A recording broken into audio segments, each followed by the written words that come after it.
when you confess, La Bible dit quand vous confessez, you confess your healing. tu confesses. Because your lips can build your life. Every morning when you wake up, Chaque matin quand tu te go réveilles, to the mirror. tu vas vers You need to stand firm in your faith, even when the situation is still the same. Because you will make the promise. parce que celui qui a fait la promesse. His faith. As you demonstrate faith, you cannot resist God. Remember only faith makes God happy. God bless you. Hi, this is Pastor Jules, the senior pastor of the Acting Faith Ministries, and today I want to share with you the word of the Lord. The Bible says, man shall not live by bread alone, but by every word that proceeds out of the mouth of the Lord. The same way your body, your flesh need to eat, the same way your spirit also need to eat. So that in Matthew chapter 4 verse 4, the Bible says man shall not live by bread alone. Meaning there is another thing that man need to add on his diet, that the word of God for his spirit. So the same way you eat bread, you eat rice, the same way you need to eat the word of God for the growth of your spirit. Now, I want to share with you the word of God, and the title of this message is called There is Another King. I'm going to read in the book of Acts chapter 17, starting from verse 1 to verse 7. The Bible says, now, when they had passed through Amphipolis and Apollonia, they came to Thessalonica, where there was a synagogue of the Jewish. Then Paul, and as his custom was, went in to them, and for 3 Sabbaths reasoned, spoke with them from the scriptures, explaining and demonstrating that Christ had to suffer and rise again from the dead, and saying, this Jesus whom I preach to you is the Christ. And some of them were persuaded, and a great multitude of the devoted Greeks, and not a few of the leading women, joined Paul and Silas.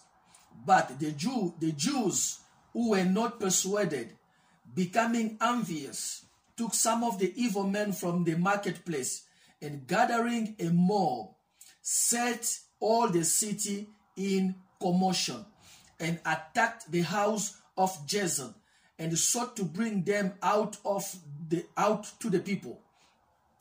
But when they did not find them, meaning Paul and Silas, they dragged Jason and some brethren to the rulers of the city, crying out, these who have turned the world upside down have come here too.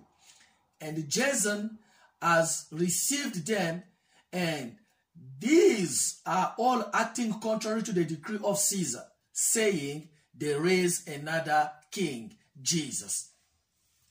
So this is the title, there is another king, Jesus, the Son of Man, the Son of God. The Bible says, Paul, after preaching in Asia Minor, now he was going around, and now he came to this city called Thessalonica.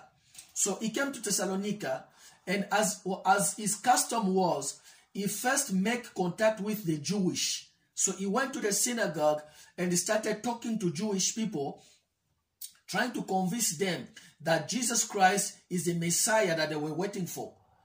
The Bible says some of them were persuaded, but the remaining number of people who were not persuaded, they were against them. This is something that we found. When someone is not persuaded, instead of just walk away or probably go and study more to understand the subject that he doesn't understand, he turned against the one who's speaking. So here the Bible says the Jewish who were not persuaded, they created a commotion. They went to accuse Paul and Silas to the rulers of the city.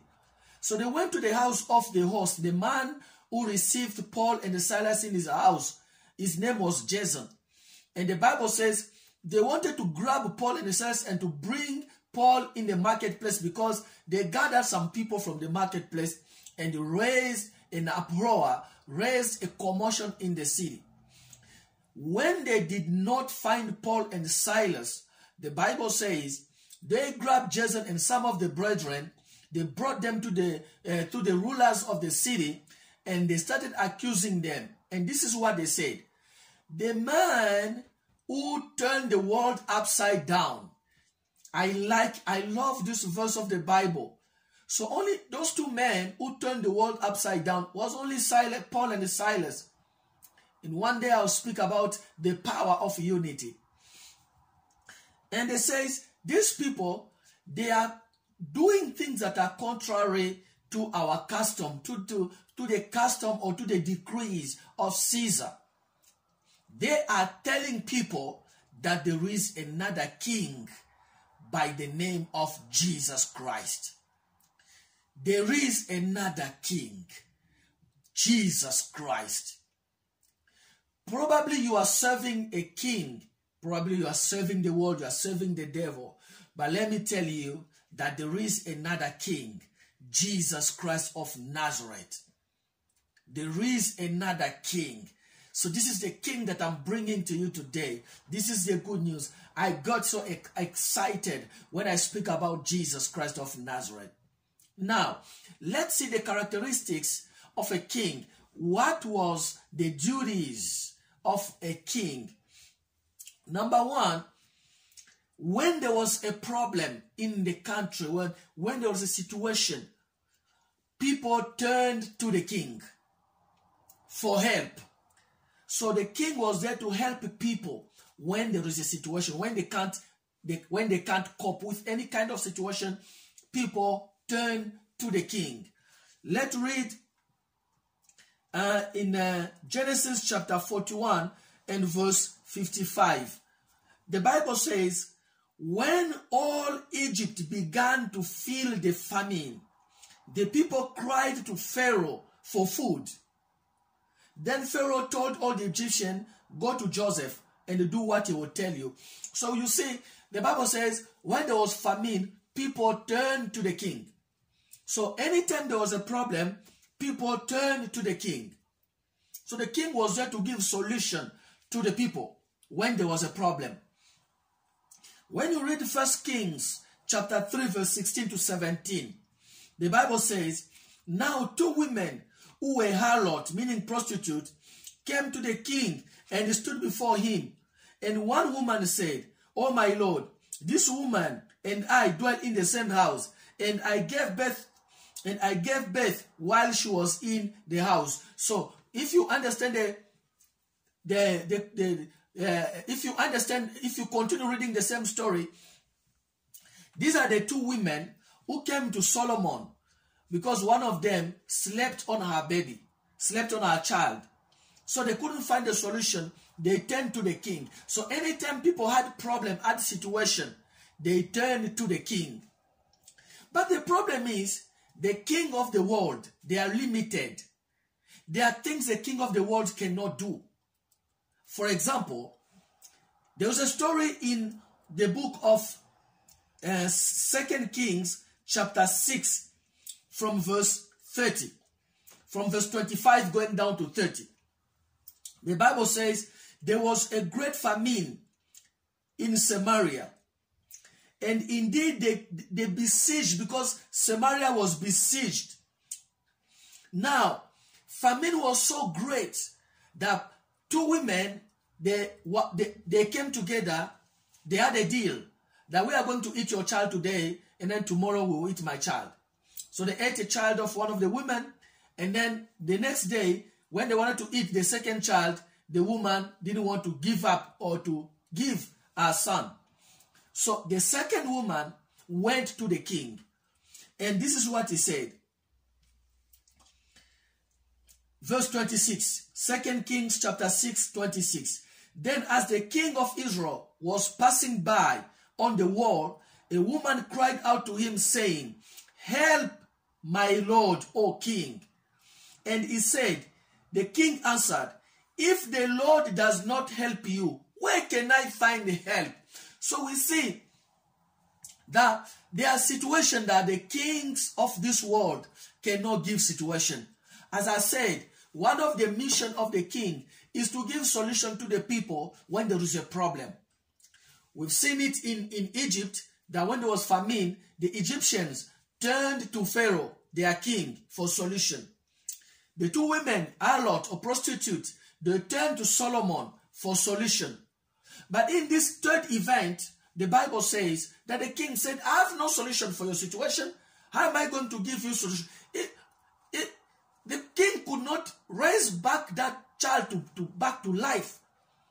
But the king himself was suffering from the besieged because he couldn't. The country was so terrified, there was no food. He himself needed help. So there are situations that kings cannot give solution. But there is another king by the name of Jesus, who said in Matthew chapter 11, verse 28, he said, come to me, all of you who are tired, are heavy laden, come to me and I will give you rest. This is a king. This is the king I'm talking to you. If your situation, you see, a doctor is a king in his domain. You know, he's a king in his field. But there are situations that doctors cannot find a solution. But there is another king by the name of Jesus, the King of Kings, who called himself a physician. When he went to eat with sinners, and some of the Pharisees started to accuse him, he said, it is not people who are well who need a physician, but people who are sick. So by declaring that, he called himself a physician.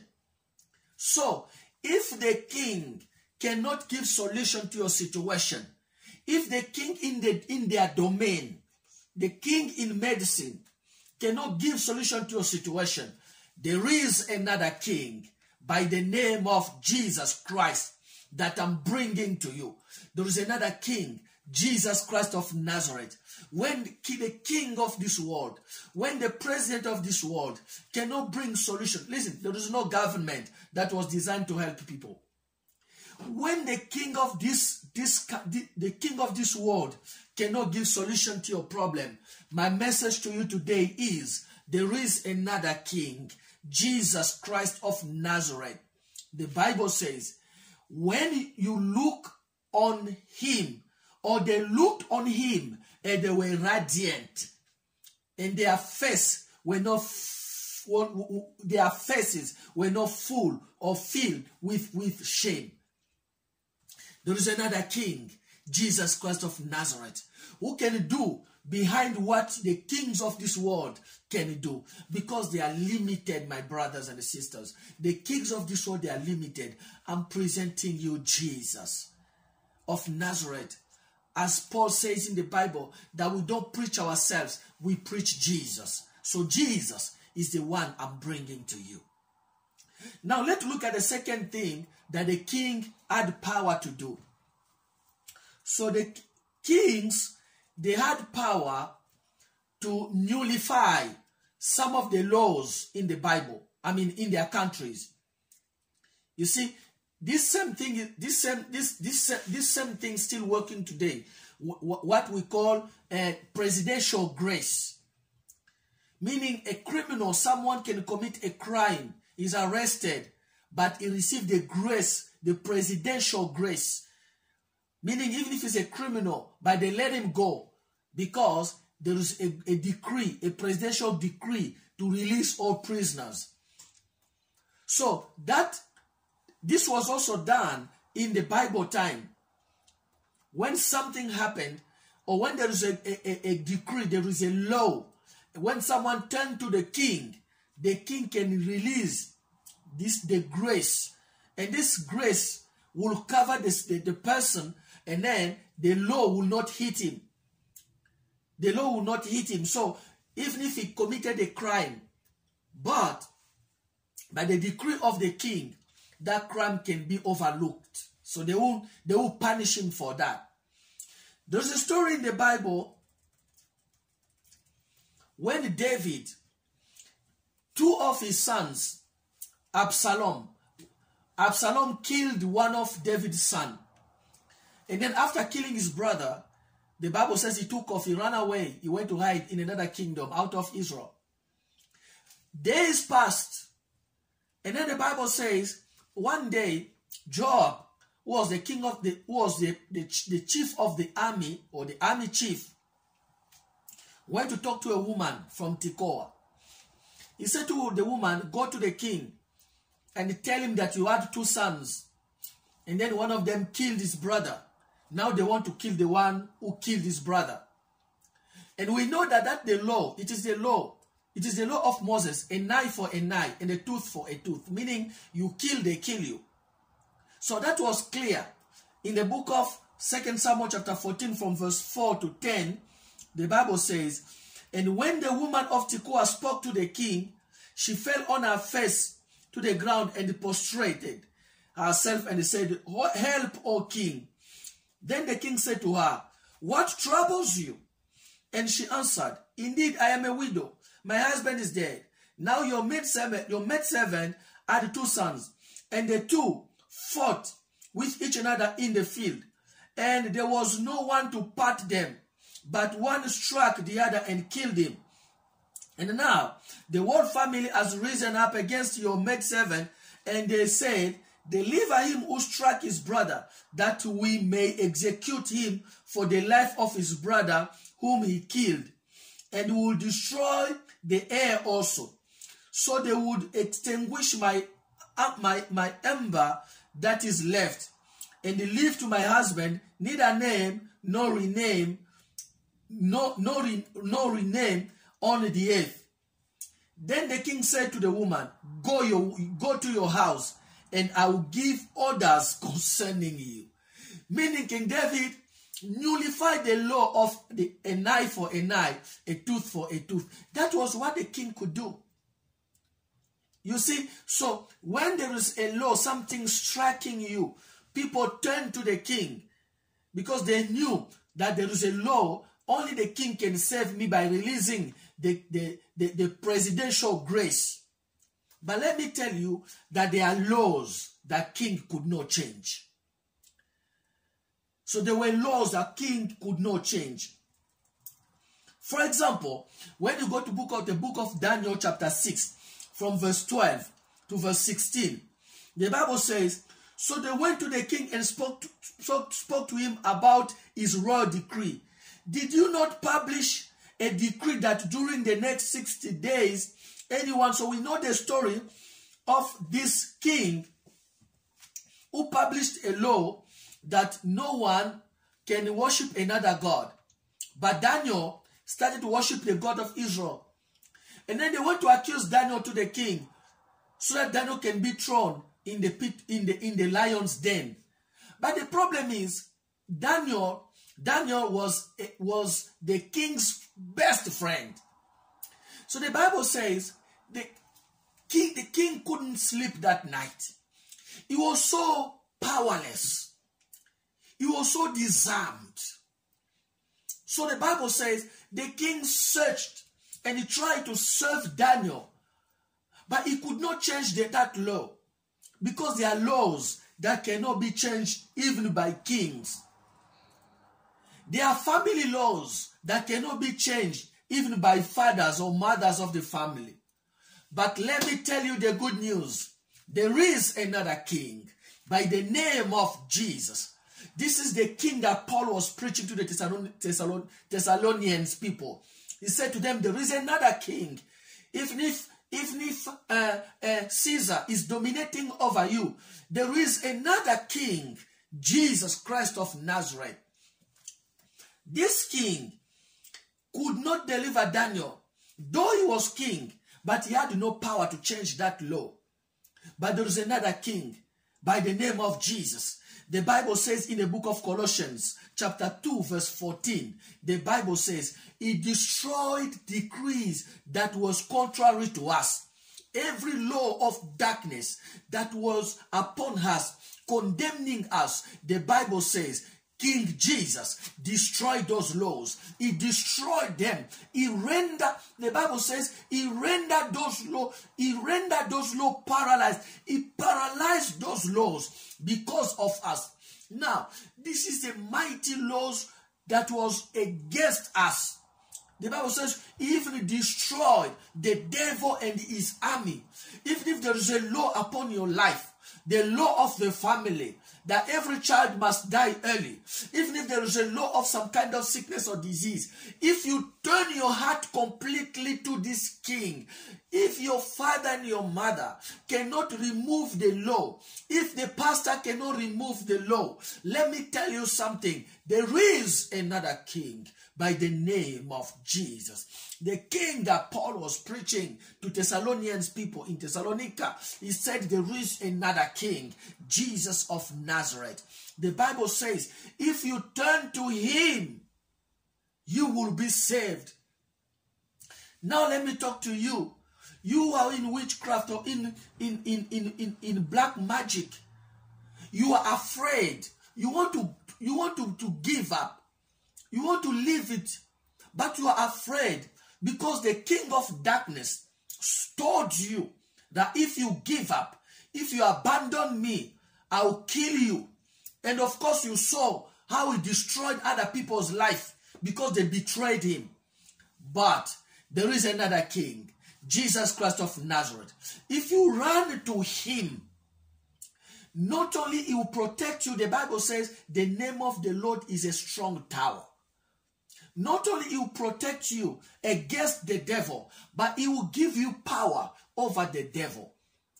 Because in Luke 10:19, the Bible says, I've given you power. So this King Jesus not only can protect you against the devil, but he will also give you power against the devil. Now, instead of him running after you, instead of him attacking you, instead of you being afraid of him, it is him who will be afraid of you because of the authority in the name of Jesus that you've been using. But all this cannot work if you don't give your life first to Christ Jesus. Everything is going to pass away. The best gift that you can give to yourself is to surrender your life to Jesus, to be saved. Because this world is passing away. Give your life to Christ. And if you want to give your life to Christ, you want to give up on all these things, they are bringing you nowhere. Pray this prayer after me. Lord Jesus, I repent of my sins. I surrender my life to you. I believe that you are the Son of God. Forgive me. Wash me with your blood. Come into my life and be my Lord and my Savior. If you pray this prayer, find a church based in the Bible. Follow the instructions and grow in the things of God. Till next time, remember one thing. Only faith makes God happy. God bless you.